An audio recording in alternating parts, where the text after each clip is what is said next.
और question number first क्या है कि 10x equals to root three दे रखा है, 10x equals to root three दे रखा है और कहा है कि इसका प्रिंसिपल और जनरल सॉल्यूशन निकालो। इसका प्रिंसिपल सॉल्यूशन निकालो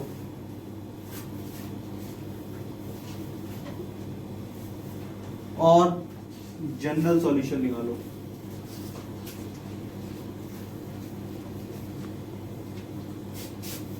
ठीक है, अब क्या अंतर होता है प्रिंसिपल सॉल्यूशन जनरल सॉल्यूशन में और कैसे निकलता है उसको समझिए। सबसे पहले हम इसको फर्स्ट क्वाड्रेंट में देखो, 10x की value root three first quadrant में कितनी होती है। मतलब फर्स्ट क्वाड्रेंट का मतलब समझ रहे हो, 0 से 90 के बीच में, 0 से 90 के बीच में रूट थ्री वैल्यू 10 में कितने की होती है, 1060 की। यहां तक कोई दिक्कत नहीं है, यहाँ तक किसी को कोई दिक्कत नहीं है। हम ये वैल्यू केवल फर्स्ट क्वाड्रेंट में देख रहे हैं। अभी फर्स्ट क्वाड्रेंट में इसकी वैल्यू 1060 आई। 60 को क्या लिख सकते हैं, पाई बाई 3 लिख सकते हैं। 60 को पाई बाई 3 लिख सकते हैं। कोई डाउट यहाँ तक नहीं है। अब उसके बाद आगे बढ़ते हैं तो x बराबर क्या होगा, x बराबर होगा 2n पाई n पाई प्लस एल्फा। क्यों, ऐसा क्यों होगा उसको समझो। कल हमने बताया था कि अगर tan थीटा tan अल्फा के बराबर है, अगर tan थीटा tan अल्फा के बराबर है तो थीटा का फॉर्मूला होता है n पाई प्लस एल्फा। ये जनरल फॉर्मूला होता है, जनरल इक्वेशन। ठीक है, tan थीटा अगर tan अल्फा के बराबर है तो theta equals to n pi plus alpha होता है। तो यहाँ पे क्या 10 पाई बाई 3 हो गया, तो x इक्वल्स टू क्या होगा, n पाई प्लस एल्फा, और एल्फा की जगह क्या है, पाई बाई 3। ये तो आपका आ गया क्या, जनरल सॉल्यूशन। जनरल सॉल्यूशन मतलब इसमें x n की जगह कुछ भी वैल्यू रखो, वो सॉल्यूशन किसका निकल के आएगा, रूट थ्री का। ये जनरल सॉल्यूशन हो गया। अब बात करते हैं प्रिंसिपल सॉल्यूशन क्या होगा। अब प्रिंसिपल सॉल्यूशन मतलब व्हेन n इक्वल्स टू 1, जब n 1 होगा तो क्या होगी वैल्यू, n की जगह 1 रखो तो ये क्या हो गया, 3 पाई plus pi upon 3, that means 4 pi upon 3। 4 pi upon 3 आ गया, मतलब 10 4 पाई अपॉन 3 की वैल्यू भी रूट 3 होगी। 4 पाई अपॉन 3 का मतलब कितना हुआ, 4 इंटू 60, मतलब 240 डिग्री का भी 10 240 की वैल्यू भी रूट 3 आएगी। 10 240 डिग्री की वैल्यू भी रूट 3 आएगी। ठीक है, अच्छा उसके बाद n इक्वल्स टू क्या रखेंगे, 2 रखेंगे। n इक्वल्स टू क्या रखेंगे, 2। तो n इक्वल्स टू 2 रख रहे हैं यहाँ पे, तो x equals to 2 pi plus pi upon 3, तो ये हो गया 7 पाई अपॉन 3। कितना अपॉन 3 हो गया। n इक्वल्स टू 3 रखेंगे तो 3 पाई प्लस पाई अपॉन 3, तो 10 पाई आए। n equals to 1, n equals to 2, n equals to 3 रख के जो हमने सॉल्यूशन निकाले हैं वो कौन से सॉल्यूशन है, जनरल सॉल्यूशन, प्रिंसिपल सॉल्यूशन। ये प्रिंसिपल सॉल्यूशन है और ये जनरल सॉल्यूशन है। बात समझ में आ गई। मतलब x मतलब 4 पाई अपॉन 3, मतलब 10 4 पाई अपॉन 3 की वैल्यू भी रूट 3 होगी। 10 पाई अपॉन 3 की वैल्यू भी रूट 3 होगी। 10 7 पाई अपॉन 3 की वैल्यू भी रूट 3 होगी। बात समझ में आई। मतलब केवल 60 की वैल्यू ही रूट 3 नहीं होती, केवल 10 60 की वैल्यू ही रूट 3 नहीं होती। 10 4 पाई अपॉन 3 मतलब 10 240 की वैल्यू भी रूट 3 होगी। ठीक है, और यहाँ पे 420 तो 10 420 की वैल्यू भी रूट 3 होगी। और यहाँ पे कितना हुआ, 10 600 की वैल्यू भी रूट 3 होगी। तो ये नहीं कह सकते तुम कि 10 में रूट 3 वैल्यू केवल 60 की होती है, 60 की नहीं होती। 60 के अलावा भी और लोगों की भी वैल्यू 10 रूट 3 होती है। 10 में रूट 3 होती है, किस किस की होती है, 240 की, 420 की, 600 की, आगे भी निकल आएंगी जब n की वैल्यू बढ़ाते जाएंगे। 1 रखा, 2 रखा, 3 रखा, 4 रखोगे तो और आगे पता चल जाएगा, 5 रखोगे तो पता चल जाएगा। तो ये जो हो गया वो जनरल फॉर्मूला हो गया, जनरल सॉल्यूशन हो गया। जनरल मतलब नॉर्मल कोई भी n की वैल्यू रखोगे तो आपको सॉल्यूशन निकल के आएगा, ठीक है। और ये पर्टिकुलर सॉल्यूशन हो गए, particular solution that means when n equals to 1 then the value of √3 is 4 pi upon 3. If we put n equals to 2 then the value is 420, ठीक है। तो ये उसके पर्टिकुलर सॉल्यूशन हो गए और ये इसका जनरल सॉल्यूशन हो गया। Is that clear? समझ में आ गया? ठीक है, ये नोट कर लो।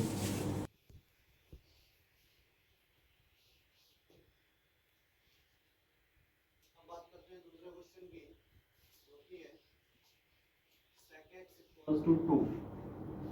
अब उन्होंने कहा इसकी जनरल सॉल्यूशन और पर्टिकुलर सॉल्यूशन निकालने हैं, तो कैसे निकालेंगे? सेक का कोई फॉर्मूला तो होता नहीं है, हमने फॉर्मूले किस किस के पढ़े हैं? केवल साइन का फॉर्मूला पढ़ा है, साइन का पढ़ा है। क्या होता है साइन का? अगर साइन थीटा साइन अल्फा के बराबर है तो theta equals to n pi plus minus 1 की पावर n अल्फा होता है, ठीक है। हमने कॉस थीटा का फॉर्मूला पढ़ा है कि अगर कॉस थीटा कॉस अल्फा के बराबर है तो theta equals to 2n pi plus minus alpha होता है, ठीक है। हमने tan theta equals to tan alpha पढ़ा है, वो क्या होता है? Theta equals to n pi plus alpha. ये तीन फॉर्मूले पढ़े हैं। तो अब सेक का जनरल फॉर्मूला कैसे लगाएं? तो सेक को कन्वर्ट करो कॉस में। सेक को किस में कन्वर्ट करेंगे? कॉस में। तो यहाँ पे लिखेंगे cos x equals to 1/2, cos x equals to 1/2 without, क्योंकि सेक का उल्टा क्या होता है? कॉस होता है। सेक का रेसिप्रोकल कॉस होता है, तो सेक x अगर 2 है तो cos x इक्वल्स टू 1/2 होगा। यहाँ तक कोई दिक्कत नहीं है। अब देखेंगे हम cos में 1/2 वैल्यू फर्स्ट क्वाड्रेंट में किसकी होती है? 60 की होती है। cos में 1/2 वैल्यू cos 60 की होती है, ठीक है। तो ये हो गया cos x is equals to cos 60 degree, और डिग्री को रेडियन बदलेंगे तो ये क्या हो जाएगा? cos π/3 हो जाएगा, π/3, ठीक है। पाई की जगह 180 रख के देख लो, 180/3 मतलब 60 हो गया, कोई दिक्कत? तो cos x equals to cos π/3 हो गया। अब इसका जनरल फॉर्मूला क्या होता है? Theta equals to 2n pi plus minus alpha. तो x बराबर क्या होगा? 2n pi plus minus alpha, और अल्फा की जगह π/3, अल्फा की जगह π/3। कोई डाउट, कोई दिक्कत है? नहीं। यहाँ तक क्लियर हो गया। ये फॉर्मूला लगा दिया, ये वाला क्या होता है? 2n pi plus minus alpha, और अल्फा की जगह क्या था? π/3 था। यहाँ तक किसी को कोई दिक्कत नहीं है, और इसे कहेंगे हम जनरल सॉल्यूशन। ये क्या है? General solution. यहाँ तक कोई डाउट नहीं। आगे बढ़ते हैं। उन्होंने कहा कि पर्टिकुलर सॉल्यूशन और निकालो। Particular solution that means n equals to 1 रखो, n इक्वल्स टू 2 रखो, n इक्वल्स टू 3 रखो। तो व्हेन n इक्वल्स टू 1, जब n की जगह 1 रखेंगे तो क्या होगा? x बराबर n की जगह 1 रखें तो 2 पाई प्लस माइनस π/3, ठीक है। तो टेकिंग पॉजिटिव साइन, पहले प्लस का साइन ले लो, तो x इक्वल्स टू क्या होगा? 2 पाई प्लस π/3, और टेकिंग नेगेटिव साइन तो क्या होगा? x equals to 2 pi minus π/3 होगा। एक बार प्लस π/3 होगा, एक बार माइनस π/3 होगा। एलसीएम ले लो तो कितना होगा? 3 2 6 और 1 7 π/3। यहाँ पे सॉल्व करेंगे तो क्या होगा? 5 π/3। तो cos 7 π/3 की वैल्यू भी 1/2 होगी, cos 5 π/3 की वैल्यू भी 1/2 होगी। अब x बराबर n बराबर अभी 1 रखा था, n बराबर 2 भी रख सकते हैं, 3 भी रख सकते हैं, और वैल्यू निकाल सकते हैं, ठीक है। तो वो पर्टिकुलर सॉल्यूशन निकल आएगा। बात क्लियर है? ठीक है, नोट करिए। क्वेश्चन है third. cot x equals to -√3, cot x equals to -√3 है। तो अगर हम tan की बात करें तो tan x इक्वल्स टू क्या होगा? -1/√3 होगा। cot x equals to minus root three है तो tan x equals to minus one upon root three होगा कि नहीं होगा? ठीक है, अब ये बात करते हैं फर्स्ट या सेकंड क्वाड्रेंट में कि tan किस क्वाड्रेंट में नेगेटिव होता है या minus one upon root three value tan की क्या होगी। देखो वन अपॉन रूट थ्री की बात करें अगर तो one upon root three tan में 30 की वैल्यू होती है, ठीक है, तो minus one upon root three क्या होगी 150 की। क्यों? 150 और 30 मिलके कितना हुआ 180, तो वो नेगेटिव हो जाएगा। हमने कहा था ऐड करके 180 आए तो उसकी नेगेटिव वैल्यू हो जाती है साइन और कॉसिक में छोड़ के, जब टेबल बताई थी तब बताया था आपको।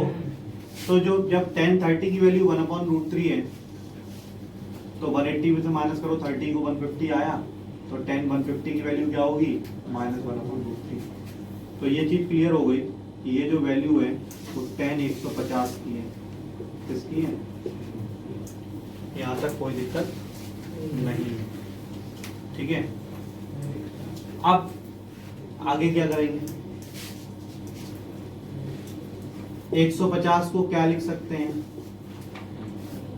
tan क्या लिख सकते हैं? 5 पाई बाई 6, 5 पाई बाई 6, ठीक है। 5 पाई बाई 6 क्यों लिख सकते हैं? पाई की जगह 180 लिखो ना, 150 हो गया, 5 पाई 6 हो गया। अब इसका जनरल फॉर्मूला क्या है?